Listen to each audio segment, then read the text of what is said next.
Assalamualaikum warahmatullahi wabarakatuh. Perkenalkan, nama saya Sabrina Septiani. Saya dari kelas 4G. Di sini saya akan menjawab pertanyaan-pertanyaan yang telah Bapak sampaikan, dosen pengampu mata kuliah Filsafat Pendidikan.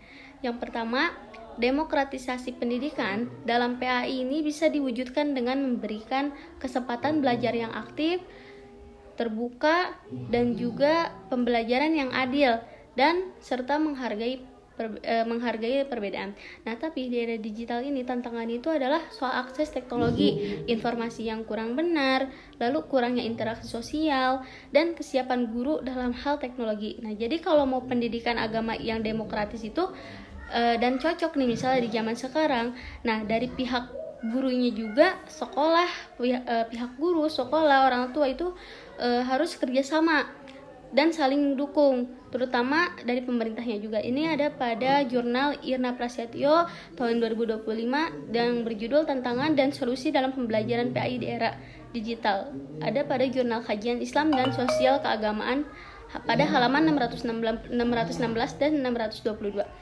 Nah, lalu yang kedua, untuk menggabungkan pemikiran Ibnu Khaldun sama kurikulum merdeka PAI di SMP, guru ini mengajarkan pelan-pelan kepada siswa tersebut. Contohnya kayak belajar jujur, terus juga dengan nonton video cerita Nabi Muhammad SAW yang jujur, lalu dibaca dan bahas ayat Al-Quran dan hadis soal jujur, terus juga ngobrol bareng si siswa tersebut. Siswa juga diminta tulis pengalaman jujur selama 1 minggu, lalu ceritakan bagaimana, ada kesulitan atau tidak jadi orang yang jujur. Nah, jadi si guru ini penilaiannya bukan hanya pada hafalan, tapi juga sikap dan apa yang mereka lakukan. Ini ada pada buku Guru PAI SMP kelas 8 Kemenag RI tahun 2022. Nah, lalu yang ketiga, cara mengajarkan PAI yang menggabungkan agama dan sains. Misalnya waktu ngajarin mengendalikan diri. Nah, guru ini kasih tahu ayat Al-Quran dan hadis tentang sabar dan jaga emosi. Nah, lalu guru juga menjelaskan sedikit demi sedikit tentang gimana emosi kerja menurut sains biar anak itu ngerti. Nah, setelah itu anak juga diajak latihan napas atau kayak napas santai supaya bisa lebih sabar gitu dan gak gampang marah. Jadi anak belajar agama dan sains sekaligus supaya jadi orang yang lebih baik.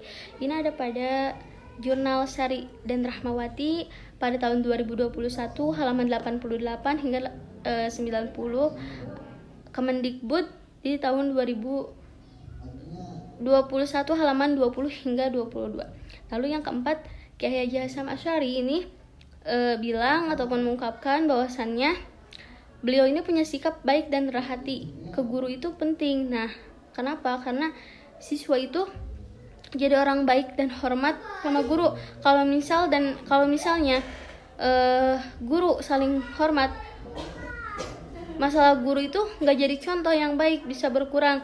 Misalnya guru mulai pelajaran dengan ramah tamah, lalu juga ngajarin siswa sopan. Jadi belajar PAI juga bukan cuma tentang agama, tapi juga ngajarin jadi orang yang baik itu bagaimana. Ini ada pada jurnal Kunto Wijoyo di tahun 2019 halaman 112 hingga 115, Kemendikbud.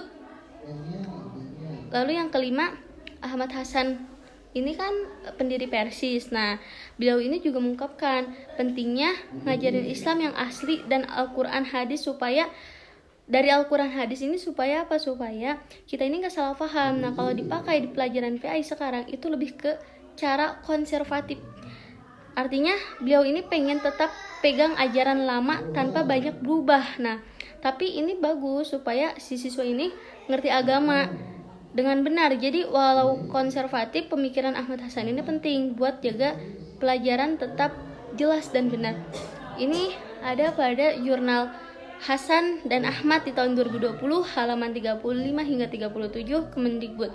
Lalu yang keenam, ontologi, epistemologi, aksiologi itu 3 hal penting dalam pendidikan Islam yang saling berkaitan. Contohnya, ontologi itu tentang Allah itu sebagai sumber ilmu dan nilai. Nah, sedangkan epistemologi itu cara kita belajar, bagaimana cara kita belajar lewat Al-Quran dan hadis dan akal. Nah, Kalau aksiologi ini tujuannya untuk pendidikan itu supaya siswa ini jadi beriman, punya akhlak, lalu juga berakal. Terus tuh di pendidikan agama Islam juga supaya nggak cuman ngajarin ilmu tapi juga nilai agama dan karakter yang baik. Ini ada pada jurnal Nasution Harun di tahun 2015 halaman 50 hingga 53 Kemendikbud. Nah, yang ketujuh ini ada Syekh Nakwib Al-Atas. Ini mengungkapkan ta'adib itu penting. Ta'adib juga pendidikan yang ngajarin ilmu dan akhlak baik dan dari Islam. Nah, jika dibandingkan sama tujuan pendidikan nasional yang lebih luas, nah ta'adib ini fokus ke budi pengertinya. Di RPPPI kita kan bisa pakai cara ini gitu, dengan ngajarin agama dan akhlak ini lewat cerita tokoh Islami, diskusi, dan latihan sopan santun. Jadi siswa ini nggak cuman paham pelajaran tapi juga paham siklus yang lainnya. Nah, lalu yang ke-8 ini ada Ismail Raja Al-Faruqi mengungkapkan bahwasannya ilmu modern itu harus digabung sama ajaran Islam.